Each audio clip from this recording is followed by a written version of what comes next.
Welcome. You're safe now. Wherever your day has taken you, through noise or chaos, through screens or silence, it can all fade now. Here, in this space, we're not rushing anywhere. We're not seeking anything urgent. We're simply exploring, slowly, gently, the corners of history where lives unfolded in rhythms long forgotten. Rhythms that in their quiet repetition can lull the mind towards sleep. Tonight we travel behind the crumbling walls of a forgotten city, a place designed to protect, yet often built atop hardship, secrecy, and control. This is the story of the walled cities that rose like stone lungs out of chaos, breathing in the frightened, the hopeful, and the powerful alike. The walls were meant to keep the danger out, but for those within, life was anything but easy. Together, we'll explore what it was truly like to survive inside those walls, the sounds, the smells, the customs, and discomforts. We'll follow the arc of a besieged fortress in its dying days. We'll wander into ancient tunnels carved in fear and secrecy, and we'll end where power perched in its highest towers, far above the muck and toil below. So now, lie back, or let your mind lean softly against the stone. Let's begin with what it really meant to live inside the wall. Imagine waking up not to sunlight through your window, but to the distant clang of a bell. Not a clock, but a summons. A sound that doesn't mean time, but duty. A warning. A rule. You are a citizen of the inner ward, the lowest tier inside the walled city of Arnhold, or perhaps Dora's Reach, or any one of 100 such names now lost to time. Names change, the walls remain. Your home is narrow, one room wide, stacked 3 stories, made of brick darkened by generations of soot. It leans like a weary body against its neighbor. You climb down a ladder, not a staircase. There's no privacy here, not for bodies, not for thoughts. The walls aren't thick enough to hold secrets. The air is always a little damp. It smells of brined meat, wood smoke, and latrines that never quite emptied right. The stone street outside is never quiet. Wagons rumble, boots echo, and always there's the call of someone selling stale bread, bitter beer, limp grains. You rarely have coin, so you mostly listen. Every day you must earn your ration. That means work.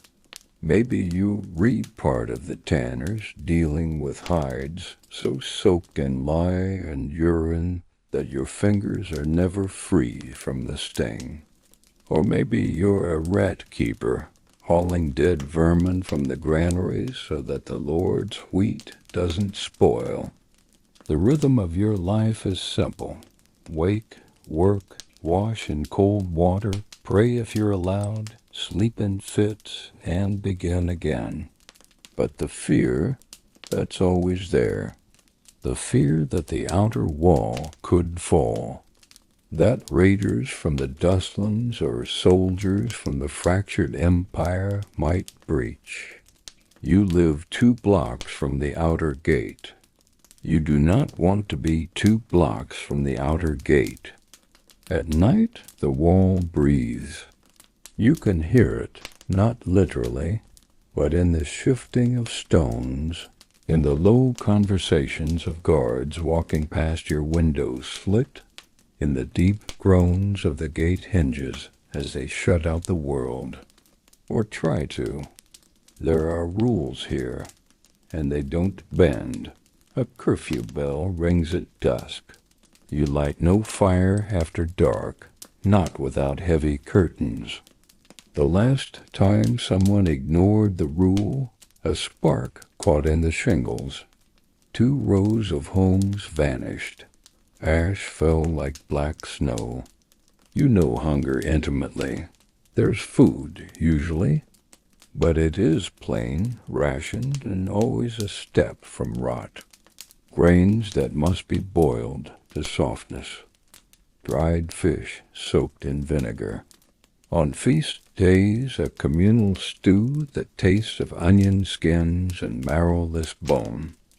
The priests say the wall is sacred, that within it lies order, civilization, safety.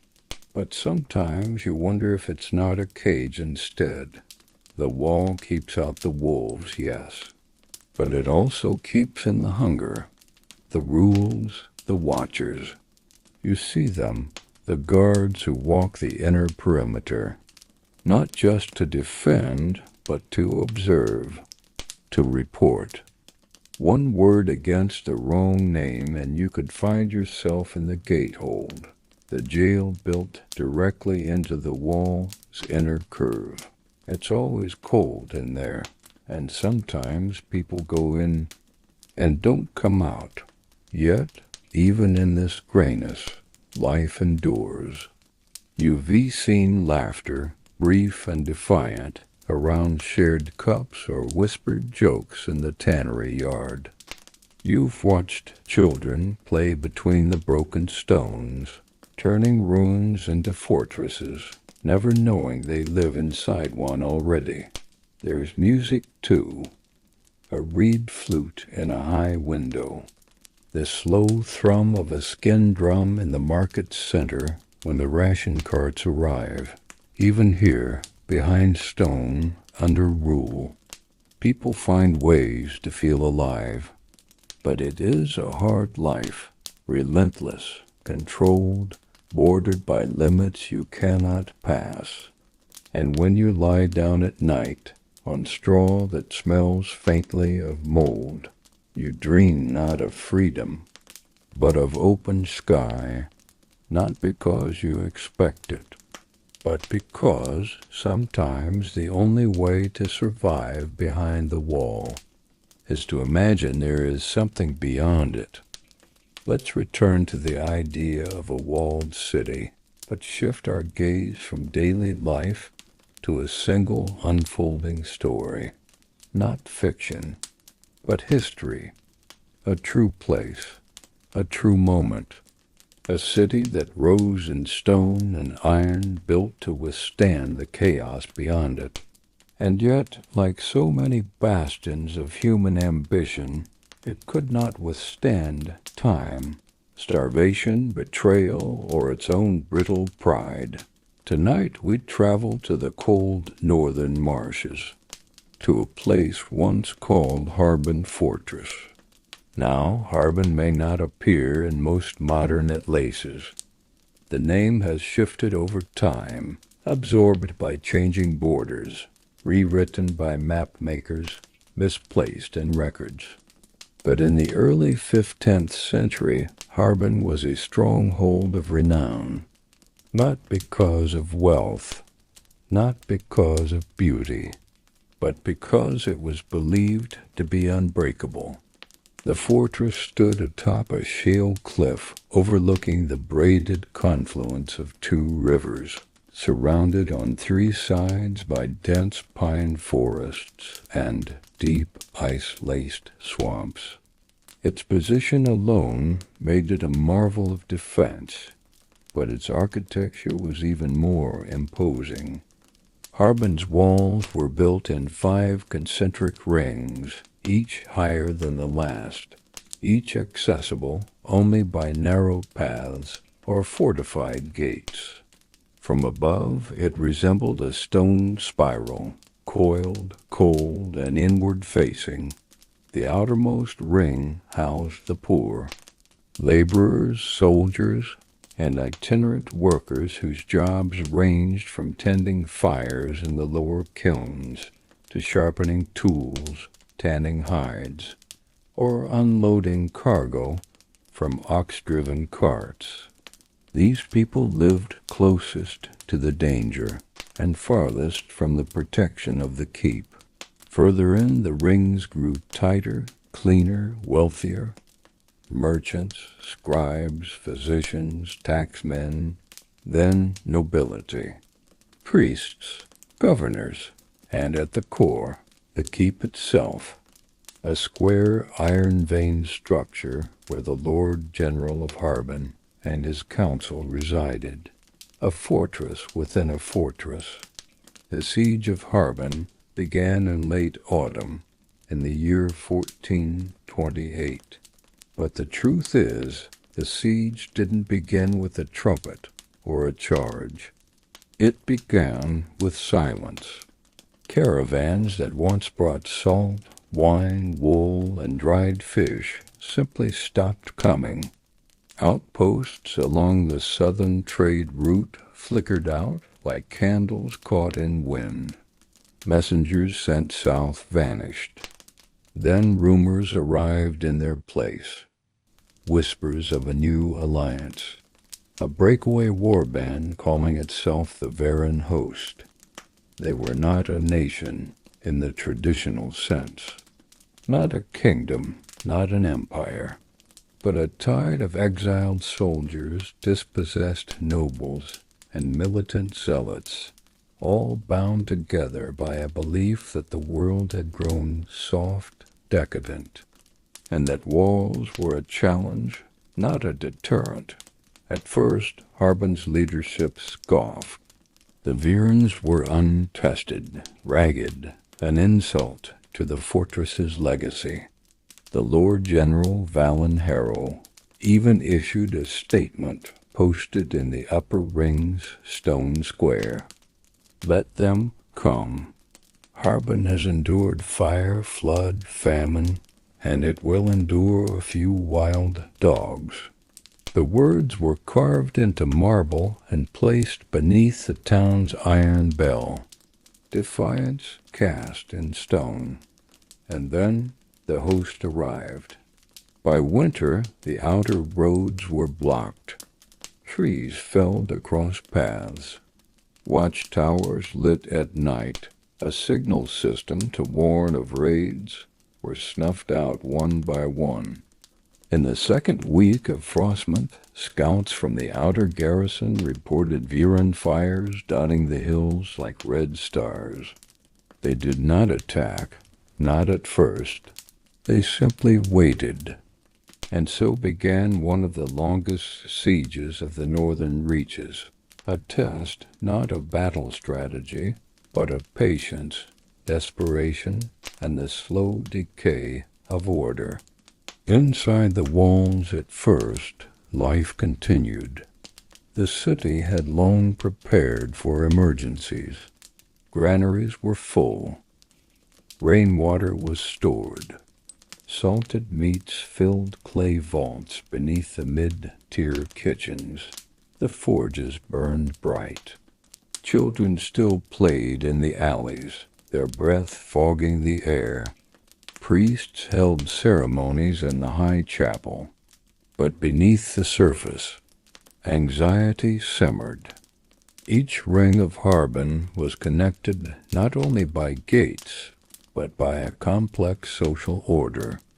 And as supplies began to dwindle, not rapidly but steadily like the lowering of water in a covered well, this order became a source of tension. By the third month of siege, rationing began.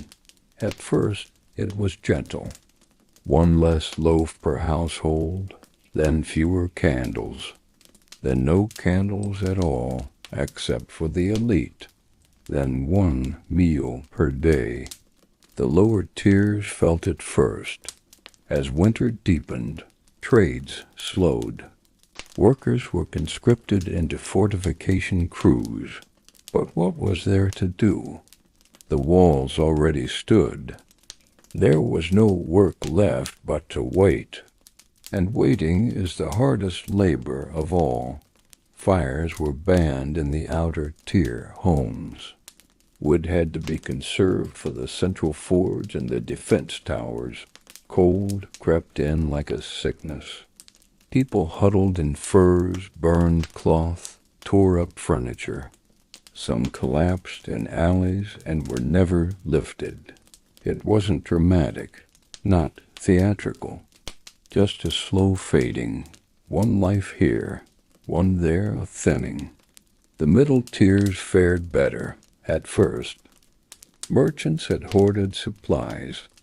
Bakers extended their flour with powdered root and dust. But trust began to erode. Neighbors no longer shared. Guards were paid not just in coin, but in food. The scales began to tip. Lord General Harrow remained visible. He held addresses once every 2 weeks. From a balcony overlooking the third ring, he wore a blue cloak, stitched with silver thread. His voice was measured, calm, always hopeful. "Help is coming," he would say. "The Southern Empire remembers us. They will not leave Harbin to die." But no riders came, no messages, only the cold. And the press of time. By the 6th month, hunger was everywhere. People grew thinner. Eyes became hollow. There were no more rats. Pigeons disappeared. Leather vanished, boiled for soup, chewed soft, scraped of salt. Worse were the rumors that people had been taken in the night, that a new sickness was spreading, not of the body, but of the mind, that somewhere in the high ring feasts still took place behind shuttered windows, roasted meats, spiced wine. No one knew if these were true, but they didn't have to be, because when the nights grow longer than the days, shadows filled the silence, and Harbin's silence was growing. Then came the first breach, not of the walls, but of trust. A lieutenant from the third ring was found trying to open the gate of Eastwind. A forged key, a bribe. The sentry he approached killed him instead. His body was strung up in the gatehouse as a warning, but no one felt safer. Instead, suspicion bloomed. Gate guards were rotated. Watchers were assigned to every gatehouse. Lord Harrow declared that all messages between rings must be reviewed by his scribes. What little movement remained of goods, people, trust, slowed even further. The siege outside had become a siege within. By the 9th month, the second winter arrived, colder than the first, harsher. A kind of stillness settled over Harbin like frost. One journal, recovered decades later by a traveling monk, reads, "The snow no longer melts, even near the hearth. We sleep wrapped in blankets, but still shake. There is no warmth that reaches the bones anymore. We dream only of green, of warmth, of softness, and of silence that is not so loud." And yet, even as the lower tiers turned skeletal, the keep still held. There were lights there at night, flickering softly behind stained glass. Musicians played quietly, out of tune, a way of pretending, or perhaps denial. Some say Harrow had gone mad, that he kept the old ceremonies alive, nightings, councils, banquets, with only a handful of loyalists remaining, that he toasted empty chairs, that he issued decrees no one heard. Others say he wept nightly by candlelight, writing letters to a southern king who had long since died. The siege, at this point, was not about conquest. It was attrition, a test of will, and the Virans, were winning without drawing swords. Then came the moment of collapse. It did not begin with fire, nor with war horns, but with footsteps. A group of traders, hungry, pale, eyes like smoked glass, opened the western gate from the inside. Whether for coin, promises, or simply the hope of warmth, no one knows. But when the gate opened, the Viren host did not storm in. They walked, quietly, calmly, as if they had always belonged. Some defenders resisted, others fled. Most simply watched. Harbin had fallen, not with screams, but with the quiet sigh of a city too tired to care. Harrow was never found. His blue cloak was discovered draped over his balcony, heavy with frost. The inner keep was abandoned, stripped, left to the wind. In the years that followed, Harbin was scavenged, stone by stone, brick by brick. Only the outer walls remained, crumbling into moss and ivy. Farmers used its stones for shelter. Children played in its tunnels, and legends grew as they always do.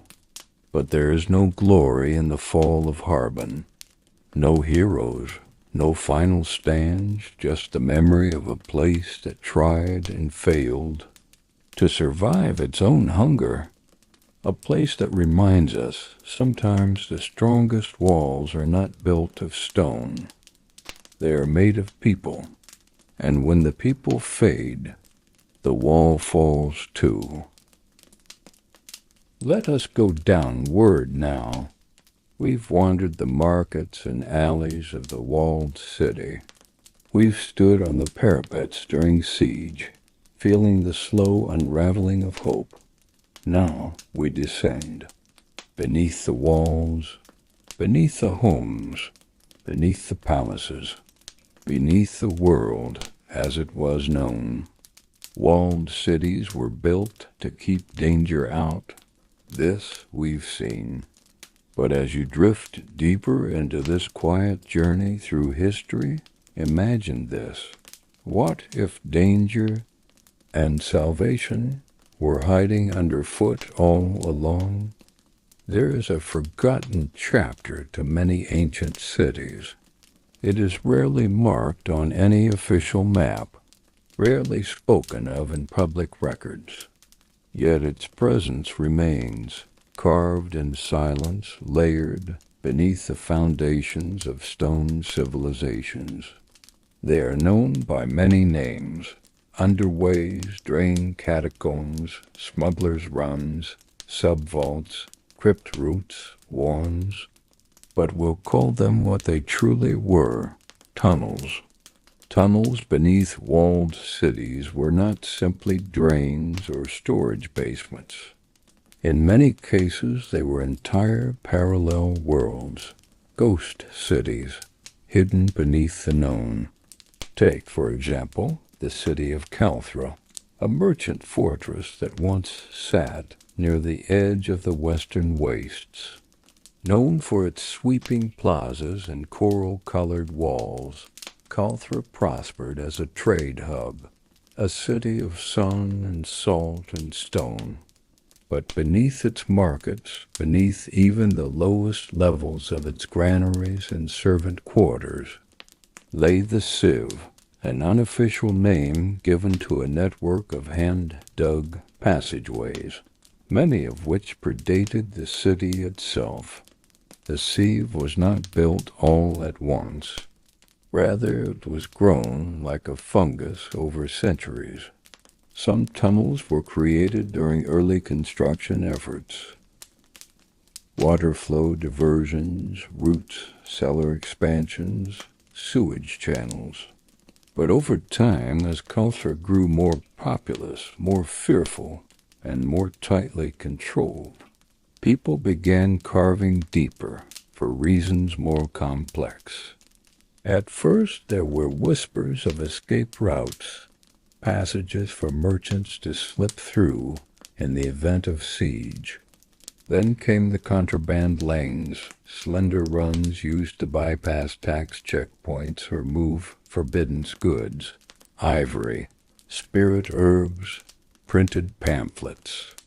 Eventually, there were even entire chambers carved into the darkness, hidden shrines, illegal apothecaries, black market inns. The Soothe became a city within a city, invisible and yet deeply felt. Imagine walking those tunnels if you could. The ceiling is low. You stoop slightly.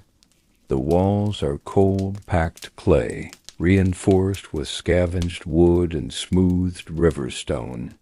The air is cool, not foul, but stale, with the lingering smell of oil, rust, and the faint, mineral-rich scent of stone soaked in centuries of water. Somewhere far off, a torch flickers. The sound is different here. Everything is muffled. Your footsteps, even when soft, echo as if unsure of their place. You pass scratched messages on the walls, chalk symbols used by smugglers to mark safe routes, signal danger, or share information. A looped line might mean guard patrol above, a slanted X, blocked path. Some symbols are never explained, passed on only in whispers. The people who knew the Soothe, they were many. Some were moonwalkers, citizens who worked in the upper city by day and traveled the tunnels at night to sell, trade, or escape their debts. Others were hollowmen, tunnel dwellers who lived entirely underground, emerging only rarely, and often disguised. These were often the displaced, the shunned, the diseased, or the dissenters. Calthra's leadership occasionally tried to seal the tunnels. Entire guard regiments were set below with torches and stone, but for every entrance they collapsed, 2 more were dug. For every informant they paid, 10 more went silent, because the tunnels were not just escape. They were resistance. In walled cities, especially those under authoritarian control, the tunnels became a place where people reclaimed agency. Here, forbidden ideas could be spoken. Books could be printed. Love affairs could flourish out of view. Medicine could be shared freely. Even languages banned above or whispered below in full sentences. And in times of siege, the tunnels were salvation. During the 3-week War of Ashan, the Soothe allowed entire neighborhoods to avoid starvation by funneling in food from outer settlements through a forgotten well shaft. During the torch pogroms, dozens of targeted families escaped to safety through a tunnel masked behind a butcher's ice pit. But not all tunnel stories end in hope. Some routes were lost to collapse or worse, misdirection. One infamous shaft, known as the Ink Mile, was believed to have looped endlessly, carved as a decoy to trap invaders. Those who wandered in, believing they'd found escape, often became hopelessly turned around. Their torches would dim. Their water would run out, and eventually the tunnel would keep them. Then there were the bone doors. Archaeologists working in what remains of old Calthra report doors carved directly into sediment layers, sealed not with hinges but with human remains, bones fashioned into lattice, jawbones as latches, rib cages as gates. These weren't decorative. They were practical, cheap, strong, and unsettling. No official record explains who built the bone doors, but unofficially they relinked to the dwellers of the Third Ring, a rumored sect of outcasts and plague survivors who, in the city's darkest years, were said to have fled below and never returned. Legends say their descendants still live down there in the deepest layers, where the city forgot its own name. Of course, such stories sound fanciful, but in 1912, a team of preservation workers in the ruins of eastern Calthra broke through a limestone layer, thought solid, and discovered a chamber so large it held what appeared to be the remnants of a temple. Stone carvings showed figures with eyes closed, hands raised, standing beneath stylized roots. An underground religion? A memory? Or perhaps a final, private defiance against the world above? We may never know. The chamber collapsed just weeks after discovery. The drawings were lost. Only charcoal rubbings remain. And this is the nature of tunnels. They rarely hold still. They are created in desperation, used in silence, and abandoned when no longer safe. Then, centuries later, they are rediscovered, misunderstood, and often sealed again. But not just in Calthra. Ancient Chersonia, built on cliffs above the sea, had tunnels woven through the saltstone, some leading to the shoreline, others said to dip below sea level entirely. In heavy tides, water would surge through like breath.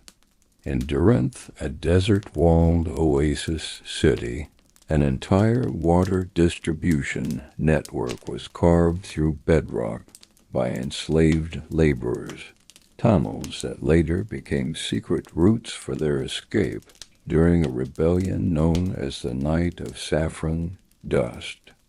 Even in more modern cities built upon ancient foundations, construction teams report finding narrow channels, sometimes barely wide enough for a person, leading nowhere, yet clearly carved by human hands.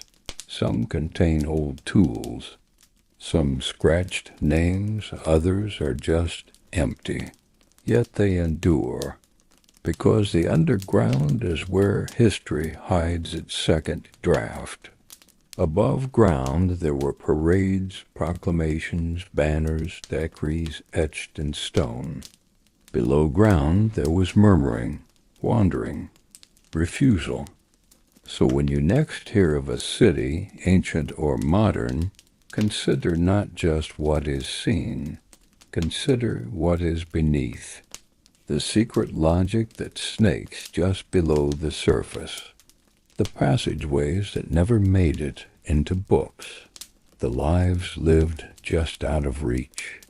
The tunnels remind us that history is not always told by the victors. Sometimes it is etched in clay, walked in darkness, and left in dust.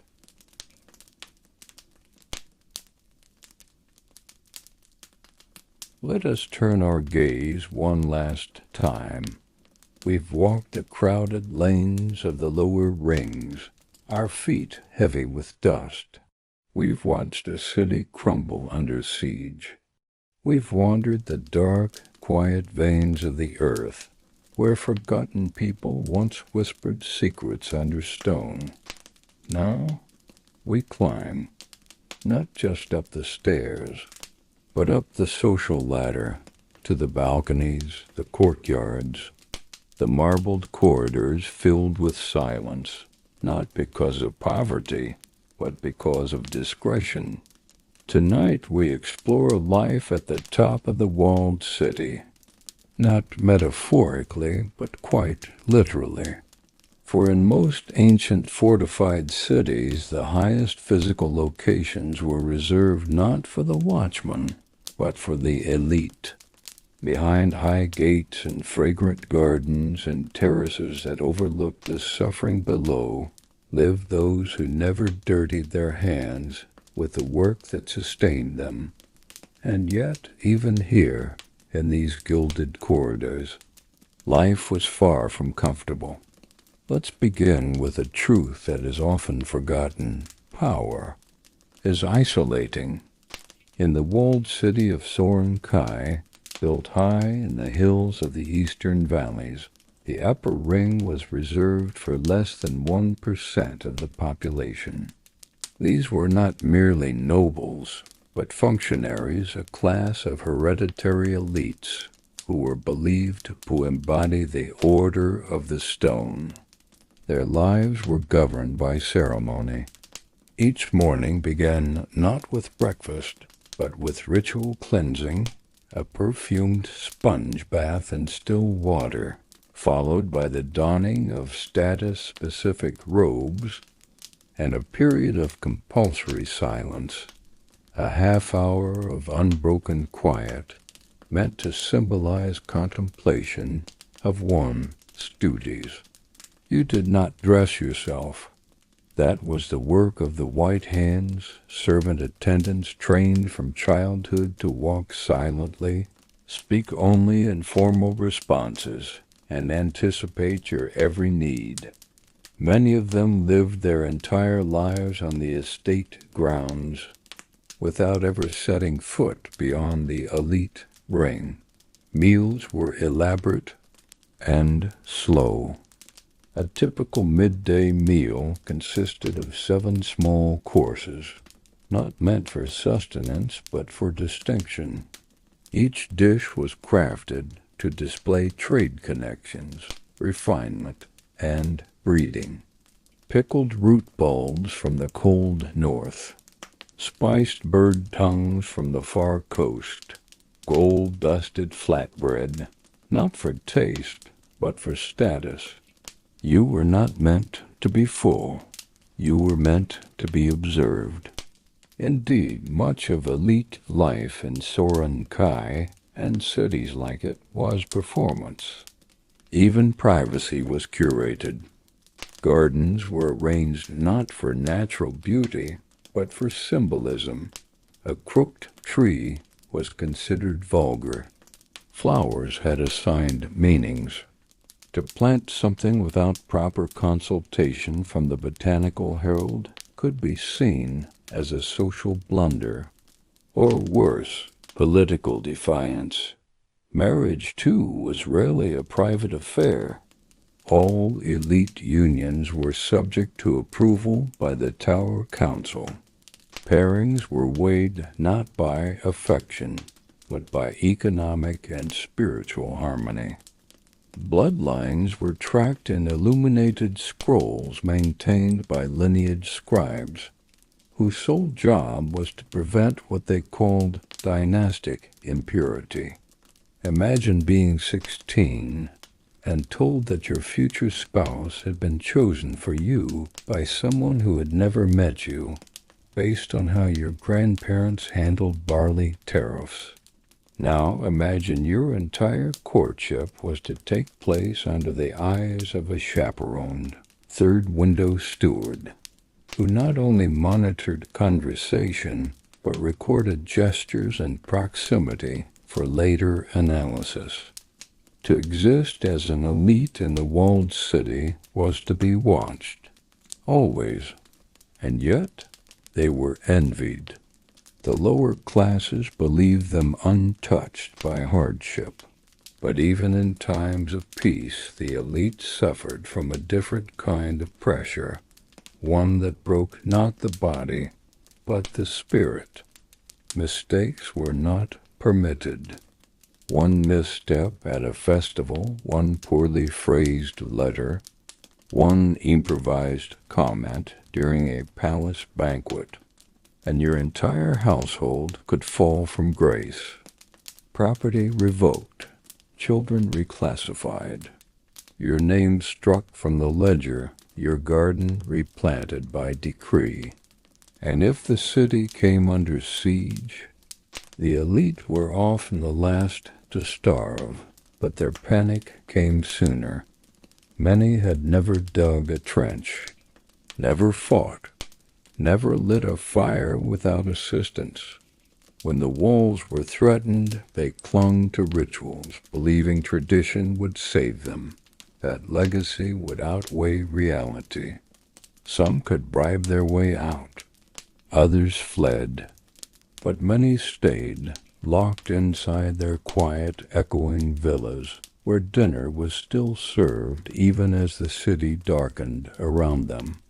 One journal from an elite woman, preserved in lacquered parchment, reads, "We drank fig wine last night, though the children cried below.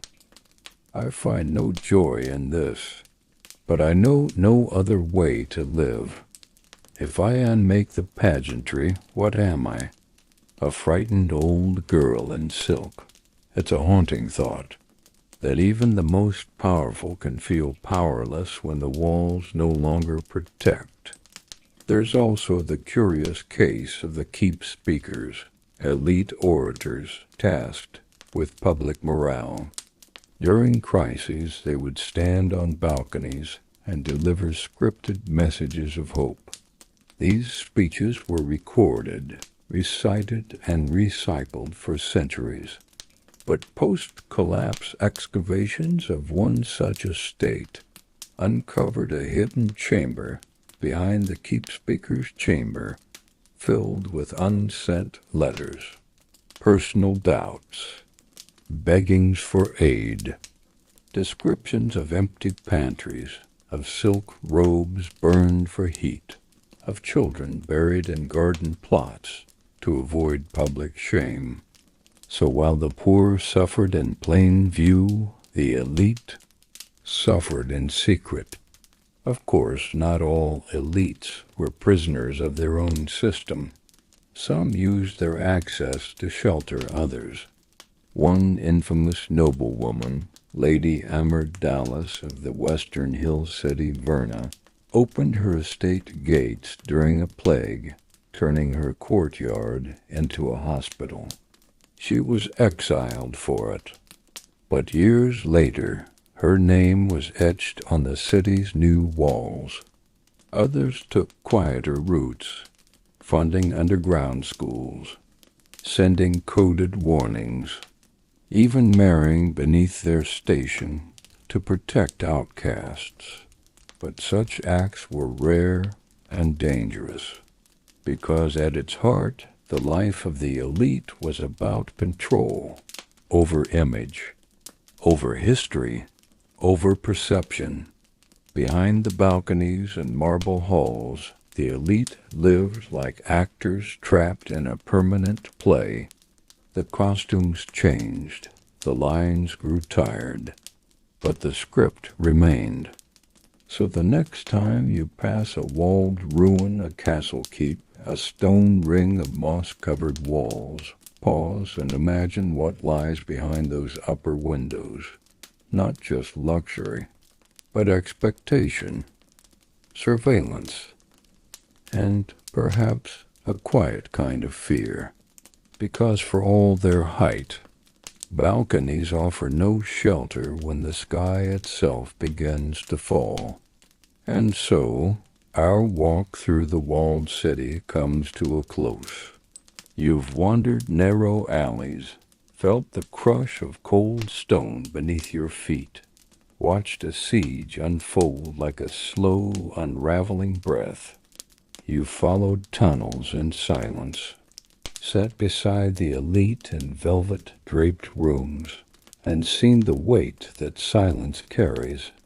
It's a strange comfort, isn't it, to know that even the mighty lived in fear, that no wall, no matter how thick, could fully shield those within. And yet, there's something beautiful in that too, because it means history is not just built by generals and kings, but by children playing in alleys, bakers rationing bread, secret lovers passing notes beneath floorboards, people like you, like me. And now, as your thoughts grow soft, as sleep begins to settle around your shoulders like a cloak, remember this: you are safe. The walls around you tonight are not made of stone. They are not cold. They do not divide you from the world, but gently hold you in place. Here in the quiet, there are no sieges, no curfews, no lineages to uphold, no balconies from which to be judged, just silence and the sound of your own slow breathing. Let the city fall away. Let history slip into shadow. You are home now, and sleep is waiting.